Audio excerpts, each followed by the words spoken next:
A friend of mine, Steve, came across a walnut log that was not too far away from me. It was cut in a farmer's field or next to his house, and he was storing it in his field. But the pieces are not great. They're a bit short for my sawmill. I really need them to be at least 7 feet long, and these were about 5 feet long. So it makes it awkward when you're trying to saw it. Now the larger one there was about 27 inches, so I had to trim it down quite a bit. And then that second piece there, you can see it's the crotch part, and there's also an additional branch coming off. The larger one I didn't really have much hope for because it had a couple of old limbs that came off of it, and they were quite hollow in there, and they were holding water or drained when we turned the log over, so I wasn't really expecting a lot, or I was expecting quite a bit of rot in those. I mentioned before that it's awkward when the logs are shorter than 7 feet because they don't sit against the scoring jigs. So I put a 2x10 there, and then I rest the log against that 2x10, and that's better about holding it kind of square. But it still makes it a bit awkward. Now in the larger piece there was a big branch coming off of it at one time, and I just had to give that a bit of a trim so there wasn't going to be any clearance issues. Then my sawmill came with a hook for rotating the logs with a winch, but I thought I wanted to give that a try, and it didn't work so well.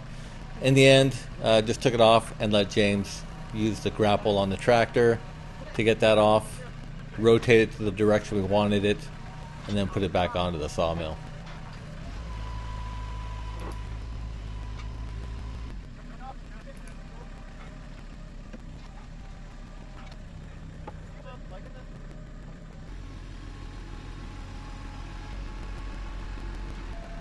Now I try to produce the best quality lumber I can, and it's important that the center of the tree or the pith is parallel to the bed of the sawmill.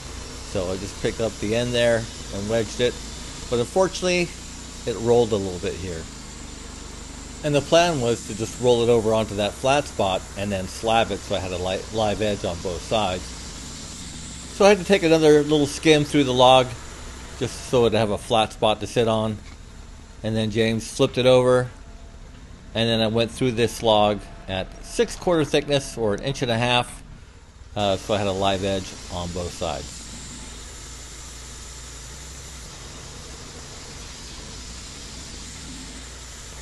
Now between the washing down and the stickering and stacking in my barn, and then stacking in the kiln and back into my shop, eventually for sale, I do like to index both ends of the log with some paint, just in case somebody wants a couple of pieces that were consecutive, so they want to book match a project. So that's what the orange paint is for.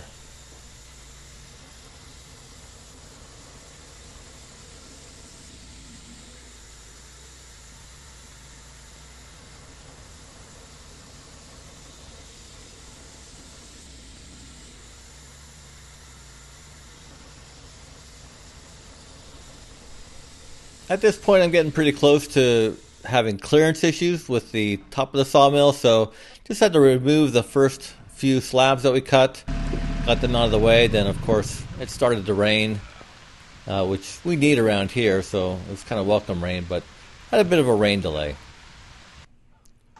Once we got started again, I just continued through the log at a 6/4 thickness, finished it up, threw the straps around it, and then James put it in the trailer. This is the most efficient way. I like it because we're not cleaning the wood as we're sawing it, and I can do that later. I'm maximizing the time with the tractor and the grapple and with the sawmill.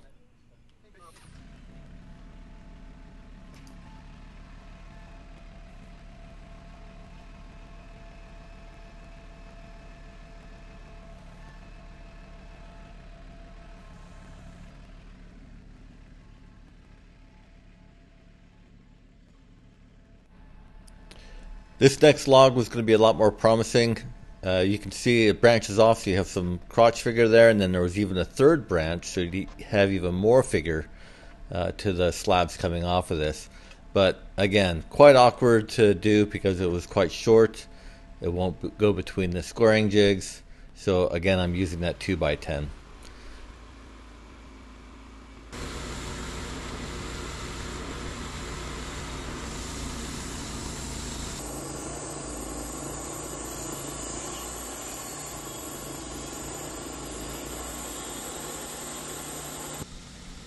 Unfortunately, this is the last clip I have of cutting this log because my GoPro memory card filled up. But again, it's the same as the last log. Cut it narrow enough so that the carriage of the sawmill will go past it.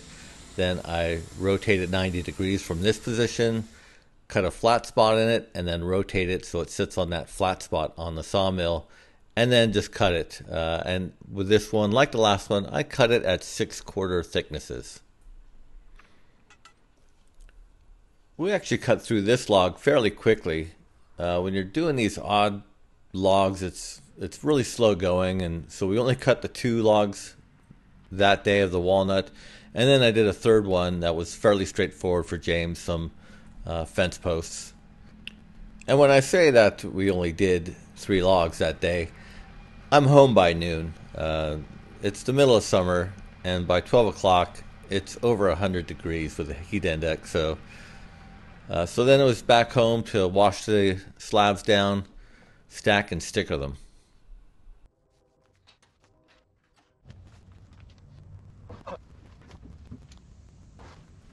One nice thing about having these shorter slabs is that I could kind of maneuver them around myself. I'll do most of the work here, and then Rosie was coming home, so she could help me stack them. But it's important to get all that sawdust off of them from the mill, because that sawdust is going to hold the moisture against the slab when it's drying. And it's amazing how quickly they will dry over the winter when the humidity drops. But right now, high humidity, and probably about 60 to 70% of the weight of these slabs is the moisture that's still trapped in that wood. So got to get rid of all that dust, and then once it's stacked and stickered, it'll dry out fairly quickly. You know, we're getting towards the end of the summer now, and by springtime these will be down to below 20% moisture content and ready to be thrown into the solar kiln. Now, as nice as the figuring is on these slabs of wood, the problem with them is that they only have one use, and that's as tabletops. I suppose you could use them for charcuterie boards, but it's got beautiful figure. It really lights up when you put a finish on them, but it's not a straight grain. You can't really use them for much else than for tabletops.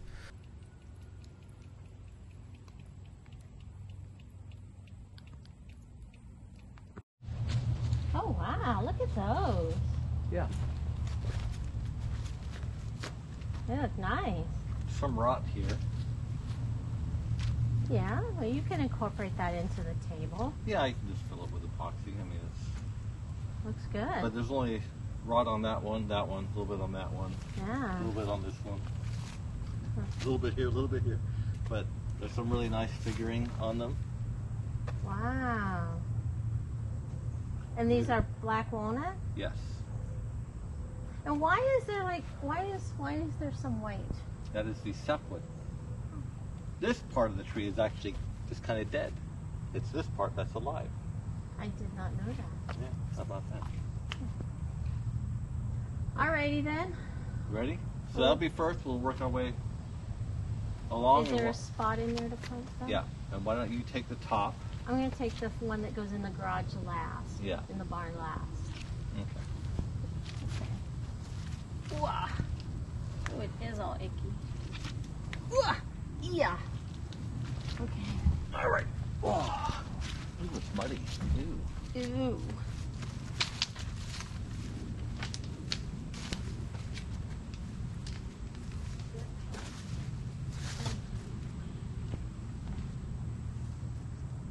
Hello, raccoon.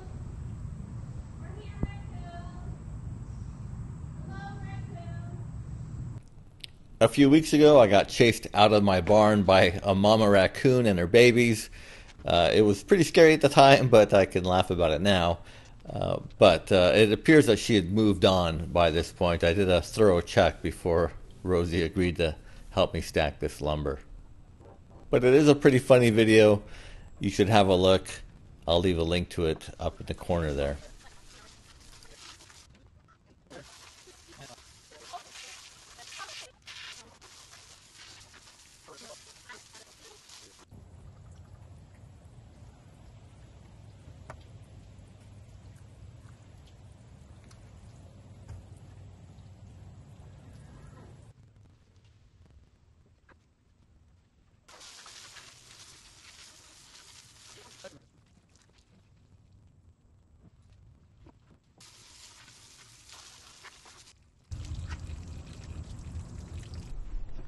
And this is the first log that we cut. You can see here there's holes here from carpenter ants. There was lots of rot. I think when we were cutting it, 2 lizards and a frog jumped out of it. And there was just big caverns inside of the log. So it's not great quality. It's not all that attractive. It's not a nice straight grain. You know, they all can't be winners. So I will try it and then try to sell it, but at a heavily discounted price.